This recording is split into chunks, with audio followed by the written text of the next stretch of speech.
Medianoche.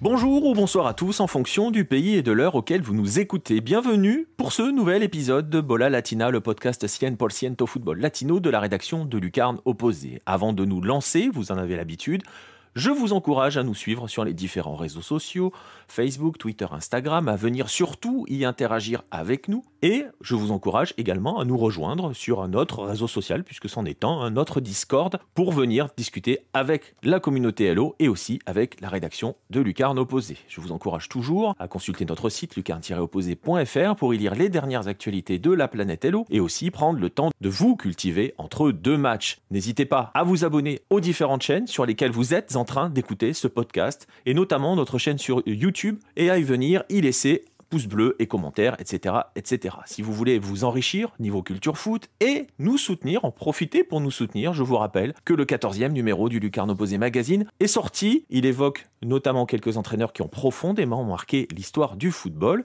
Et je vous rappelle que nous avons une boutique, ou plutôt une librairie, parce que nous avons, vous le savez maintenant, ouvert une maison d'édition qui va vous proposer différents ouvrages. Le premier, déjà sorti, la biographie de Garrincha, et donc toujours en vente, bien évidemment. Le prochain, qui arrive l'été prochain, ça fait beaucoup de prochains, mais c'est pas grave, la version française des 11 Caminos al Gol, le livre référence pour mieux comprendre Marcelo Bielsa. Voilà, tous les liens, que ça soit pour nous suivre, que ça soit pour nous soutenir, enfin tout ce qu'il faut, sont dans la description de cet épisode. Un épisode, le 7e de la saison 4 de Bola Latina, qui va nous ramener, ça faisait un petit moment, nous ramener au Pérou pour y évoquer ce qui est probablement le grand rendez-vous dans l'année footballistique péruvienne, le classico entre l'Alianza Lima et Universitario. Et donc, qui dit Pérou, forcément, sur Lucarne Opposé, dit Romain Lambert. Salut Romain, comment vas-tu ? Salut Nico, salut à tous ceux qui nous écoutent.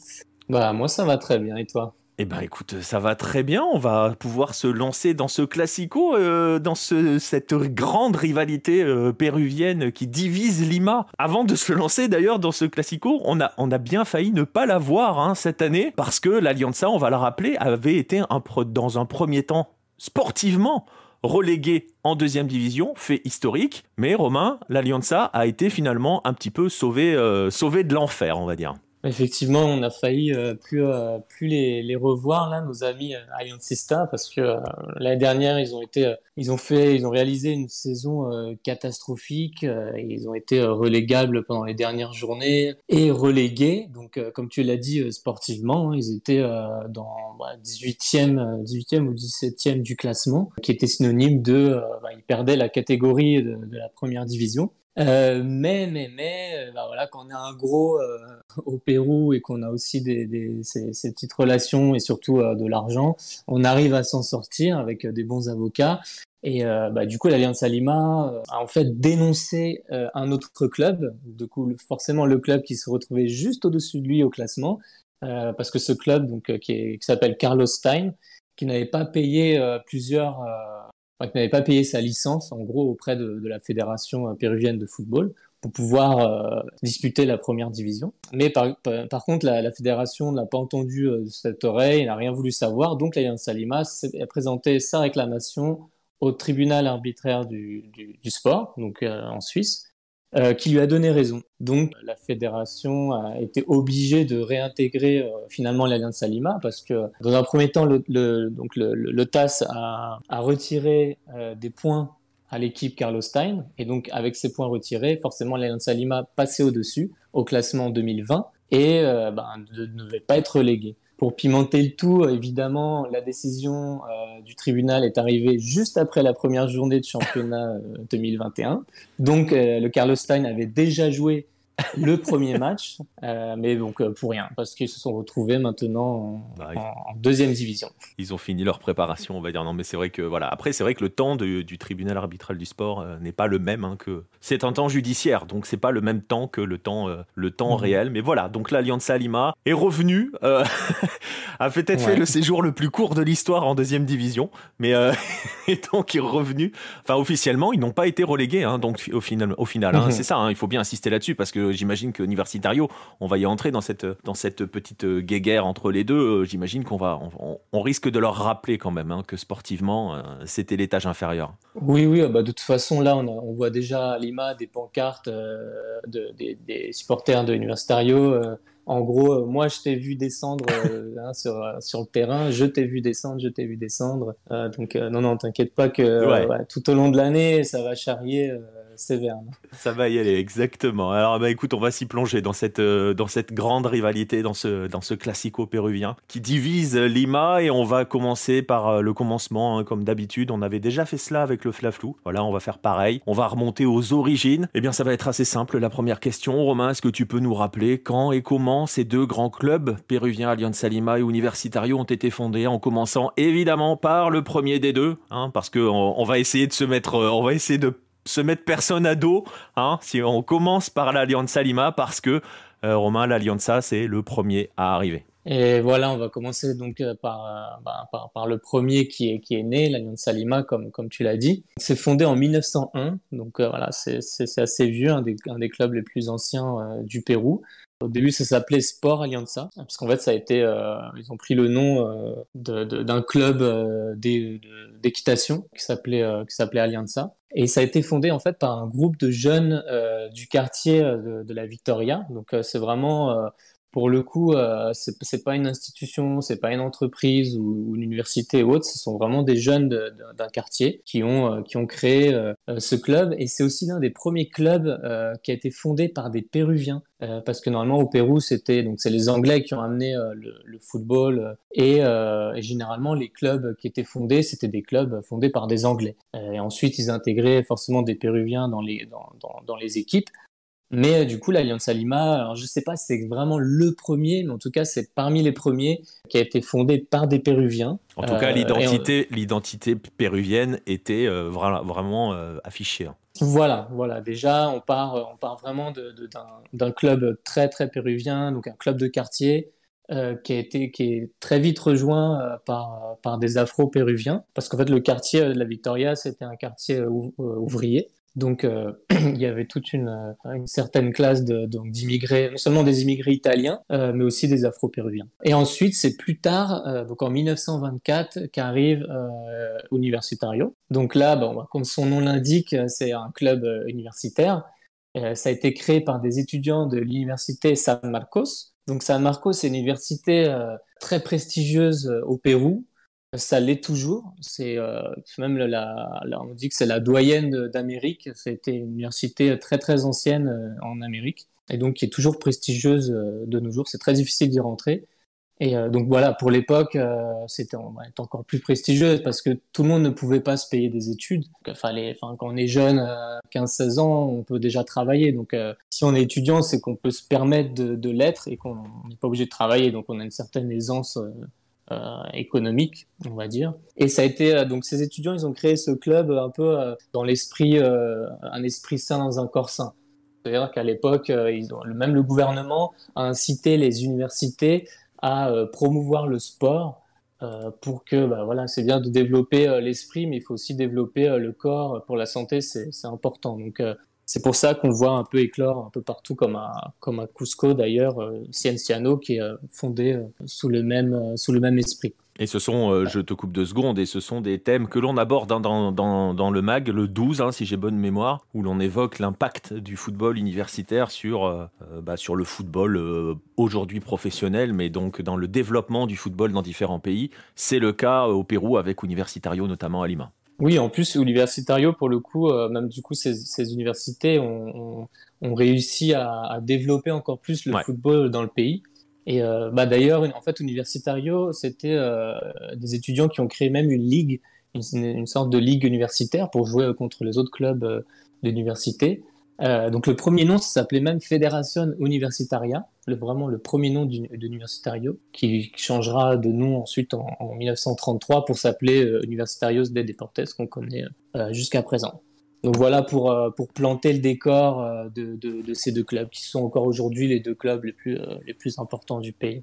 Ouais, et on le voit, hein, il y a à peu près 2 décennies hein, entre la naissance de l'Alianza Lima et Universitario. Donc l'Alianza est déjà installée hein, dans le paysage footballistique local avant qu'Universitario arrive. Et justement, avant d'aborder cette rivalité hein, pure et dure entre Universitario et l'Alianza, quels étaient les premiers grands rivaux des Aliancistas au début? Est-ce qu'il y en avait véritablement d'identifiés d'ailleurs? De ces grands rivaux-là, est-ce qu'il en reste quelque chose? Bon, alors déjà, il faut savoir que bon, l'Alianza Lima a été fondée en 1901, mais le premier championnat arrive en 1912. Donc déjà, on a 10 ans un peu qui flotte en mode amateur, non officiel.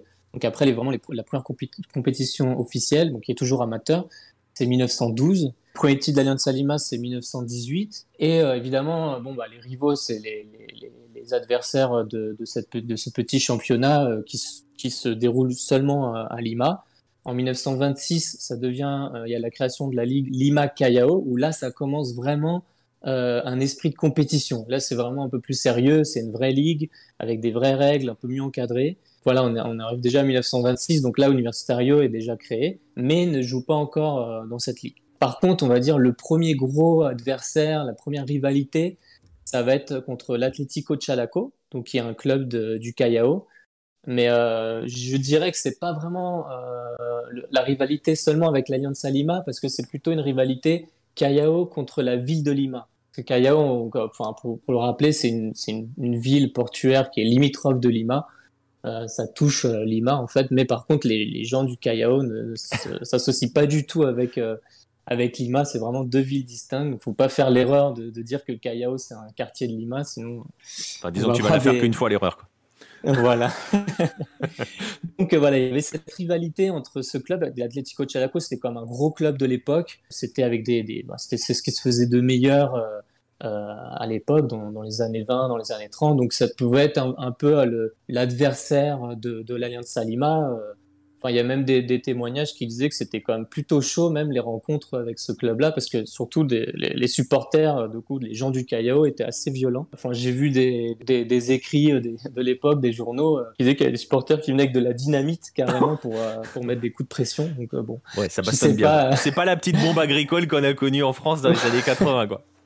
Ouais, donc après, voilà, un peu aussi pour planter l'ambiance, tu vois, même à l'époque, parce que c'est vrai que là-bas, il y avait une base militaire, c'était un port, forcément, il y a la base navale, donc ils arrivaient à sortir des trucs sympas pour mettre la pression sur les équipes de Lima qui venaient. Donc c'était voilà, la rivalité entre les clubs, quoi. Mais on est vraiment sur une rivalité entre les deux villes et il va donc vraiment falloir, pour l'Alianza, Universitario va vraiment être le grand rival qui va s'affirmer. Et en fait, finalement, de cette guéguerre avec, par exemple, tu citais Atlético Chalaco, il en reste plus grand-chose aujourd'hui. L'Atlético Chalaco évolue maintenant en Ligue du Callao aujourd'hui, donc c'est équivalent un peu à du district en France, quoi. Donc à chaque fois, il est à deux doigts de disparaître, mais il y a toujours un repreneur qui essaye de sauver le club qui est quand même historique.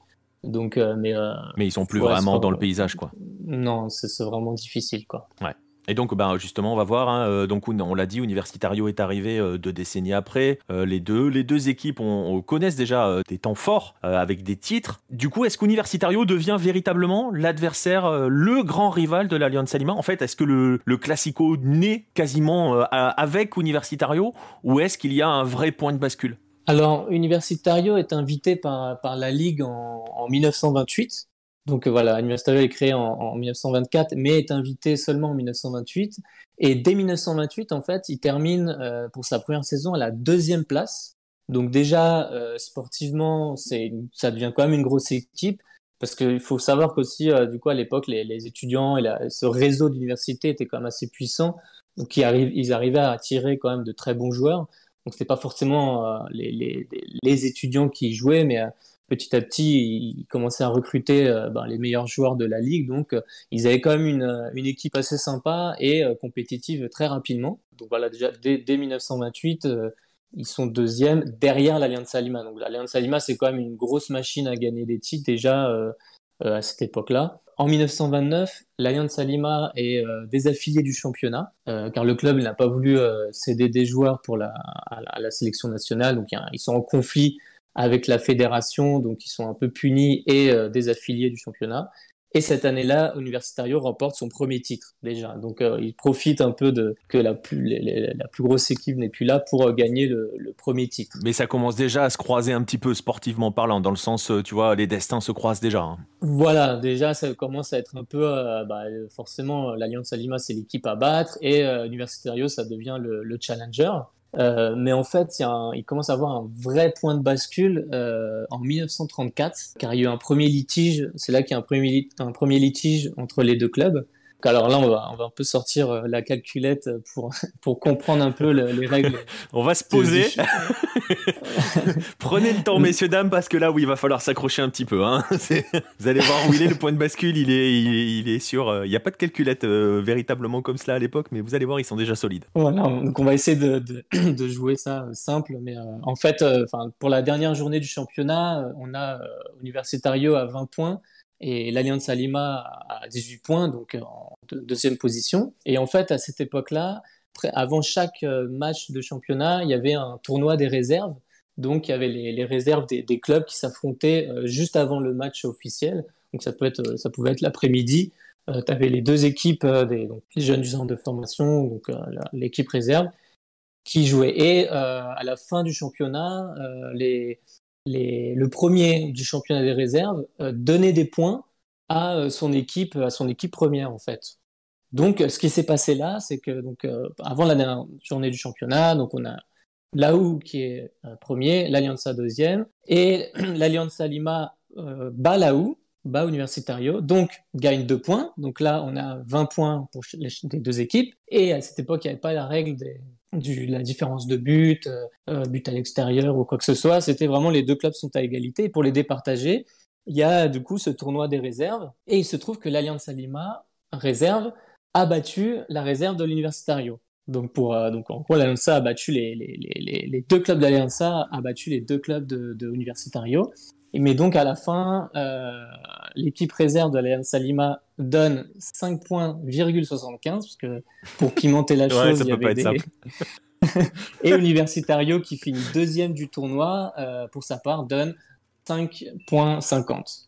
Donc en gros, en fait, si on fait le calcul rapidement, ça s'est joué. Donc l'Alianza Lima remporte le championnat avec 0,25. En fait, il y a 0,25 points de plus. Un quart de point d'écart. Un quart de point. Donc là, forcément, les étudiants de Universitario sont pas contents. Le fondateur du club d'Universitario, enfin l'un des fondateurs, qui est Placido Galindo, qui est un personnage important du club, qui est reconverti en dirigeant, il dépose une plainte, en fait, une réclamation, considérant que c'est injuste qu'un titre se joue sur 0,25 points. Donc voilà. Et il se trouve que le comité de la Ligue, à l'époque, lui donne raison et il décide d'organiser un match d'appui. Donc on appelle des empatés en Amérique du Sud.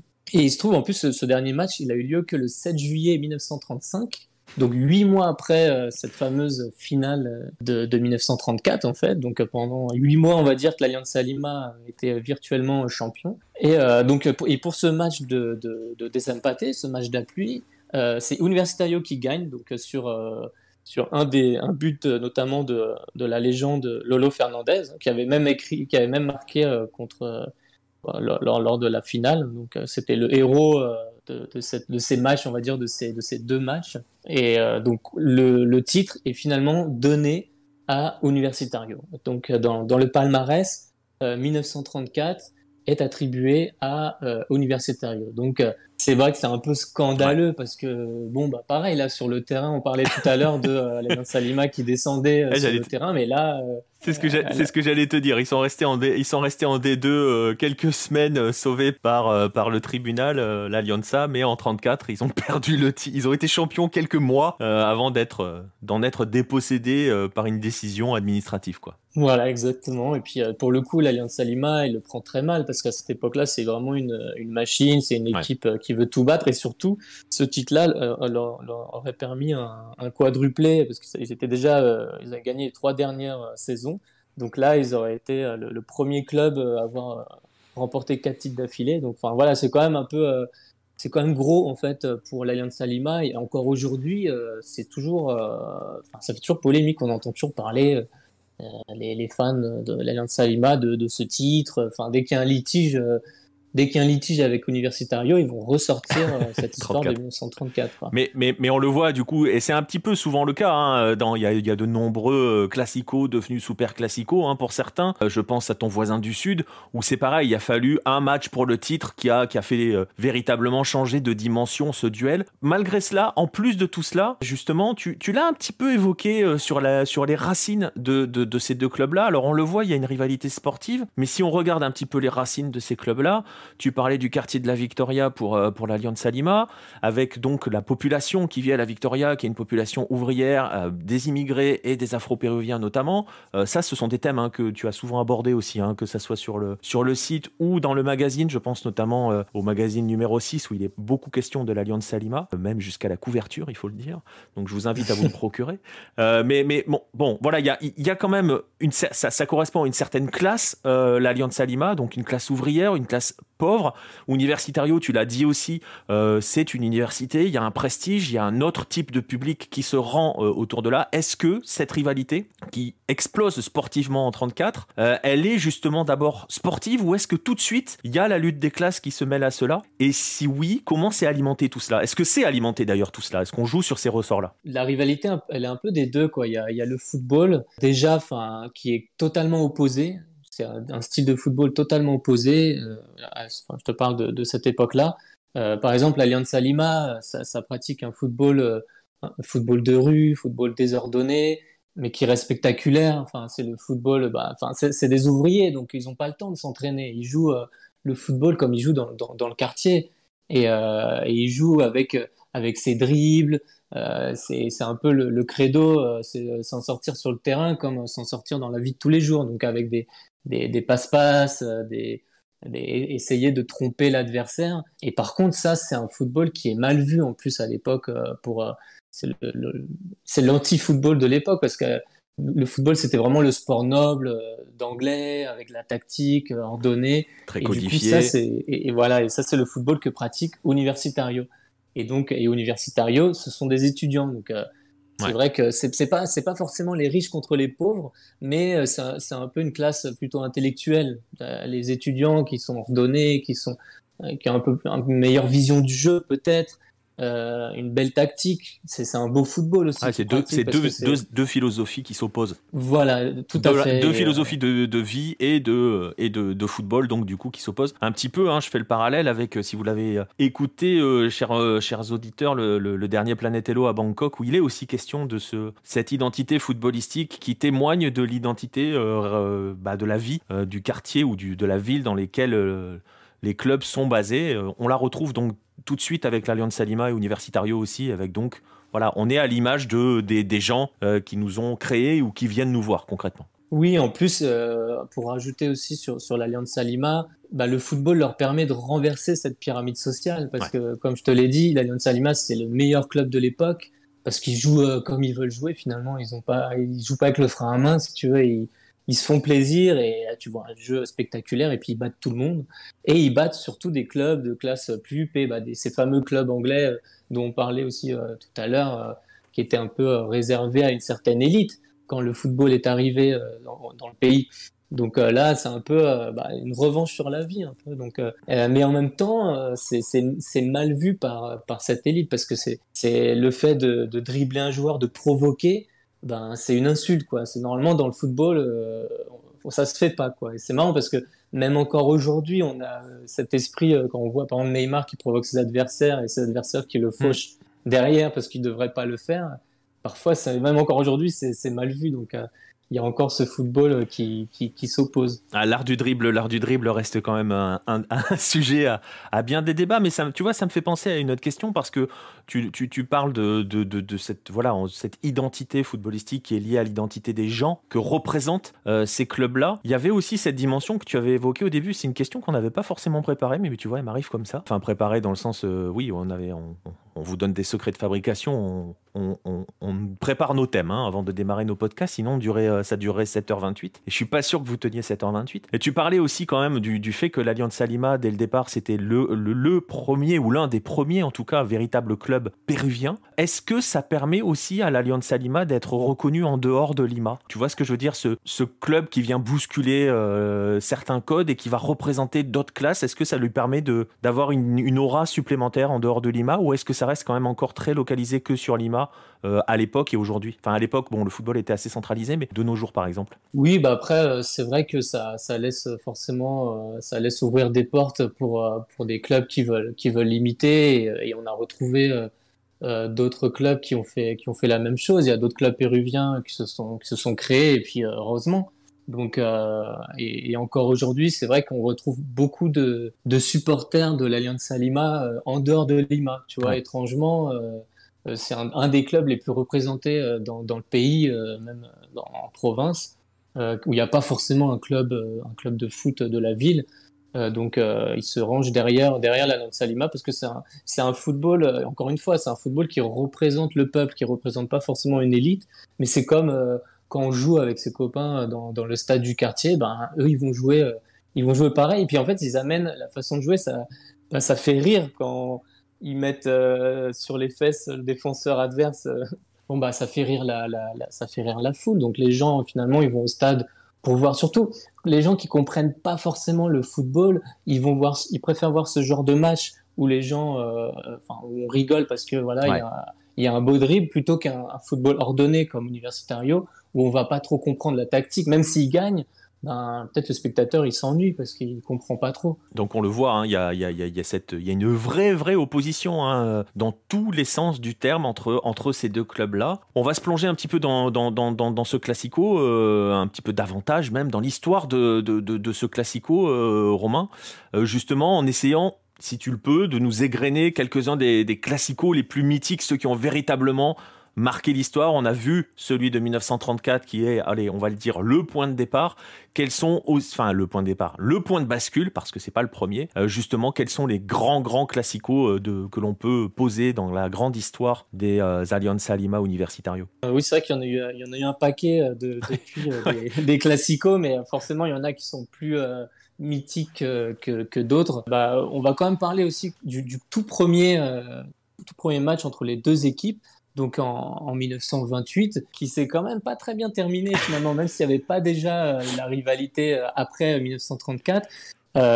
C'est pas quand même très très bien passé. Ça a même été surnommé le classico des coups de bâton parce qu'il y a eu une bagarre générale dans les tribunes dans les dernières à cause dans les dernières minutes du match suite à un penalty réclamé par les joueurs de l'Alianza. Donc il y a eu des expulsions et tout, et puis bon voilà, ça a commencé à se battre dans les tribunes, et c'est resté le classico des coups de bâton. Donc même pour le premier, bon, c'était pas un classico pour l'époque, mais Ça a posé les bases. Ça a posé les bases. Voilà.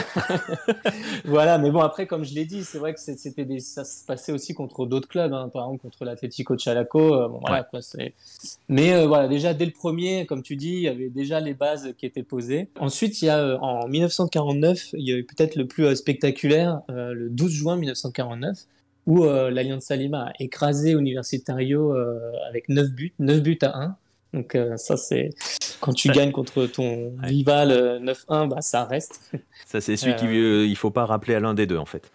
Voilà, donc ça aussi c'est une date qui ressort fréquemment pour charrier l'adversaire. Donc, et il y a eu la revanche en fait, donc le 4 septembre de la même année, où Universitario a gagné seulement 2 buts à 1. Mais ce qui s'est passé, c'est qu'il y a eu 10 expulsions. Rien que du côté de l'Alianza Lima, il y a 10 joueurs de l'Alianza Lima qui se sont fait expulser à la fin du match. Donc clairement, le match était plié. Et il y a même 5 joueurs qui ont terminé au commissariat, qui ont été embarqués par la police à cause d'excès de violence. Donc ça, c'est vraiment quelque chose aussi assez folklorique. On ne retrouvera pas maintenant des joueurs d'une équipe là, de première division terminés commissariat C'est plus en garde à difficile, ouais. vue. Donc, mais c'est quelque chose qui était assez fréquent finalement pour l'époque. Après, il y a eu celui de 1987 qui était un peu plus émotif, enfin, en Ouais. fait, qui a lieu quand même, qui a eu lieu en 88 en fait, mais c'était pour définir le championnat 87. C'était émotif parce que c'était l'année où l'Allianz Lima était décimée à cause d'un crash d'un avion. Donc, toute l'équipe d'Allianz Lima est décédée suite à cette tragédie. Donc, il y a des anciens joueurs qui sont venus aider le club. Il y a des joueurs de Colo-Colo Ouais. qui sont venus aussi aider le club. Donc, c'est vrai qu'il y a plein d'histoires aussi derrière cette tragédie. Et des histoires Euh, que tu as racontées hein, dans plusieurs magazines d'ailleurs, hein. oui, voilà. En plus, comme ça donne l'occasion Exactement. à un peu de lecture parce que N'hésitez pas forcément, à aller vous en profiter parce que c'est vrai que cette histoire-là, elle est riche et cette tragédie d'Allianz Lima, bah, elle est encore très présente. Donc voilà quoi. oui, voilà. Et puis c'est très, finalement, c'est très Alianza Lima aussi Ouais. cette tragédie parce que c'est toujours ça, ce club, c'est du rire, des larmes. C'est un peu ce qui définit ce club. Et donc, pour revenir à ce match entre les deux adversaires, ça va être peut-être aussi le classico le plus pacifique, finalement, c'est le plus calme, même si ça a été remporté par Universitario, avec 1-0. Mais pour le coup, on voyait des banderoles qui lui disaient, voilà, Alianza, amigo.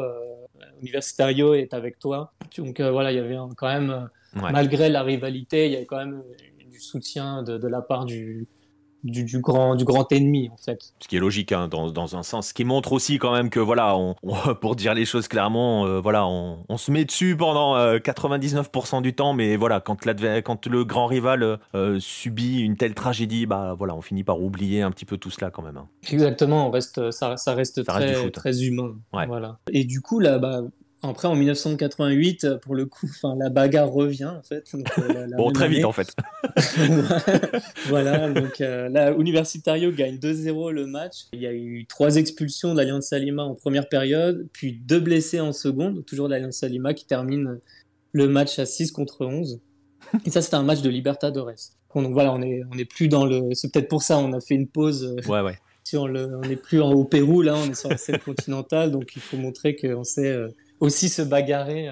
L'enjeu n'est plus le même. Voilà. Donc, mais voilà. Donc ça vous pose quelques petits points comme ça. Toi, tu les as connus. C'est classico, hein, de l'intérieur, j'ai envie de dire. Oui, enfin oui, de l'intérieur, hein, même sans avoir envie de le dire, de l'intérieur. Est-ce que tu peux nous décrire un petit peu à quoi ça ressemble une journée, même peut-être plus qu'une journée, hein, c'est-à-dire avant, pendant et après le match. Qu'est-ce qui t'a le plus marqué dans l'atmosphère qui entoure l'arrivée et la tenue d'un classico entre Alianza Lima et Universitario? Bah, c'est sûr que quand on est là-bas, c'est un match spécial. Contrairement aux autres matchs du championnat, qui sont parfois délaissés, malheureusement, des fois, il n'y a pas forcément, surtout de nos jours, ben les amateurs de football vont plus se tourner vers le football européen et vont aller suivre leur équipe du Real Madrid, le Barça, Manchester City, etc. Et parfois, ils délaissent un peu le championnat péruvien. Mais par contre, quand c'est le Classico, quand c'est Alianza Universitario, là oui, là vraiment les yeux s'éloignent de l'Europe et reviennent au Pérou pour voir ce match. Donc on en parle avant. Bah, comme je te disais avant, il y a les polémiques des années précédentes qui ressortent. Il y a bon, bah, comme un peu tout ce qui se fait dans le monde entier. Hein, dès qu'il y a dans tous les pays, il y a des classicos. Donc ça se charrie des deux côtés, mais c'est vrai que par rapport aux autres matchs, c'est vraiment le match dont tout le monde parle. Donc c'est vrai que moi j'ai eu la chance d'en vivre plusieurs dans les deux stades, donc au Monumental, qui est le stade de Universitario. Donc là je dirais que c'est peut-être le plus impressionnant parce que bon bah le Monumental, Ouais, comme son nom l'indique, il est géant, et puis quand c'est plein, ouais, j'allais te dire parce c'est que le stade déjà est impressionnant, quoi. voilà, donc c'est vrai qu'avec quand t'as vraiment l'équipe locale qui joue, même peut-être même plus que la sélection, parce que parfois ça arrive que la sélection péruvienne dispute des matchs, mais il n'y a pas autant d'engouement quand c'est les supporters d'Universitario qui sont à fond derrière leur équipe contre le meilleur ennemi. Donc c'est assez impressionnant. Ensuite, dans le stade d'Alianza Lima, qui est le stade Alejandro Villanueva, c'est différent, mais là c'est une ambiance, plus une ambiance de quartier, tu sais, de barrio un peu avec les gens du quartier vraiment qui viennent voir leur équipe. Donc c'est différent et ils arrivent à créer une ambiance très hostile envers les joueurs adverses. C'est-à-dire que c'est comme un stade qui est plus petit, mais du coup qui est avec les tribunes plus proches de la pelouse et franchement les joueurs de l'équipe adverse ils ont vraiment le souffle des supporters sur la nuque quoi, donc ça va être assez impressionnant pour les joueurs et ça l'est encore plus pour les arbitres qui souvent sortent ah ouais mais ils sortent sous escorte policière avec les boucliers comme ça non mais c'est impressionnant pour le coup. Pour le coup, au Monumental, il y a une bonne ambiance, c'est grand, c'est impressionnant, mais quand tu es dans le stade de l'Alianza Lima, tu sens que c'est vraiment chaud, quoi, que si ça dérape, ça peut vite mal aller, quoi. Ouais. Et malheureusement, après le match, il y a souvent des débordements, quoi. Ouais, donc faut faire attention quand même. Hein. Ouais, donc ça, c'est pas forcément des supporters, parce que moi, de toute façon, quand il y a des débordements, c'est rarement des vrais supporters de foot, généralement, c'est des délinquants. Et encore plus vu que c'est un quartier populaire, la Victoria, où est le stade, il y a vraiment des délinquants qui profitent aussi d'un match de foot pour faire le bazar et pour affronter la police, etc. Donc ça, voilà, on le ressent beaucoup, beaucoup plus à la Victoria. Bah voilà, et si vous voulez en savoir plus d'ailleurs sur comment vivre du football à Lima, je vous renvoie plutôt vers le podcast Le Planète Hello qui a été consacré justement à Lima. On va donner quand même le bilan général. Parce que tu le disais quand on a commencé à se demander sur les classicos les plus marquants, tu disais il y en a eu pas mal. Oui, il y en a eu pas mal. Le bilan général, c'est quand même 364 matchs entre l'Alianza Lima et Universitario. Donc vous imaginez si on commençait à éplucher le livre des 364 matchs, ce podcast serait interminable. Le bilan, 139 victoires pour l'Alianza Lima, 122 pour Universitario, 103 matchs nuls si vous savez très très vite calculer. 492 buts pour l'Alianza, 446 pour Universitario, et la question qui va se poser justement à l'heure où l'on fait ce bilan et en attendant le prochain que l'on aura cette année. On en est où aujourd'hui de ce duel ? Qu'est-ce qu'il en reste maintenant au XXIe siècle quand on voit aussi les parcours plus chaotiques d'Universitario et de l'Alianza Lima? Il reste quoi de ce classico? Alors évidemment avec la professionnalisation du football dans les années 50, c'est plus forcément des joueurs du quartier ou des joueurs du quartier de Victoria pour l'Alianza Lima ou des étudiants pour le club d'Universitario qui vont intégrer les équipes des clubs. Donc, comme on l'a dit tout à l'heure, la lutte des classes, elle disparaît peu à peu dès les années 50 en fait. Et aujourd'hui, il y en a plus. Il n'y a pas le club des riches, le club des pauvres. Non, quoi, ça n'existe plus. Même si l'Alianza Lima reste encore un club de quartier avec historiquement toujours des joueurs afro-péruviens. Comme dans les années 70, on avait Teófilo Cubillas. Plus récemment, on a eu Farfán et Guerrero. Et aujourd'hui, on a le jeune Miguel Cornejo dans l'équipe, donc il a toujours historiquement un lien très fort avec la communauté afro-péruvienne, mais voilà, ça s'arrête là, quoi. Ouais, parce que les afro-péruviens, tu les retrouves partout, concrètement, aujourd'hui. Oui, voilà, maintenant, même à Universitario, on en a, alors qu'avant, c'était vraiment marqué, même du coup, la presse de l'époque n'hésitait pas à dire que c'était un duel entre noir et blanc. On a déjà eu des titres comme ça dans les années 30, quoi. Donc maintenant, c'est clairement, ça passerait plus ces titres-là, heureusement. Ouais. Mais voilà, donc c'est plus vraiment le cas dans ces clubs. Et après le dernier classico qui est vraiment un enjeu, parce que c'est vrai que maintenant c'est un classico, c'est le match qu'on veut voir, mais le dernier qui a vraiment eu un enjeu au niveau pour la course du titre, c'était en 2009 et ça a été remporté par la U, donc c'est sur un match aller-retour. Et Universitario a gagné les deux matchs 1-0. Donc c'est à l'époque où il y avait un certain Alberto Solano qui a fait la gloire les beaux jours de Newcastle après en Angleterre. Et il y avait Raúl Ruiz Díaz aussi dans cette équipe qui fait les beaux jours en MLS. Mais la rivalité, forcément, elle reste très forte.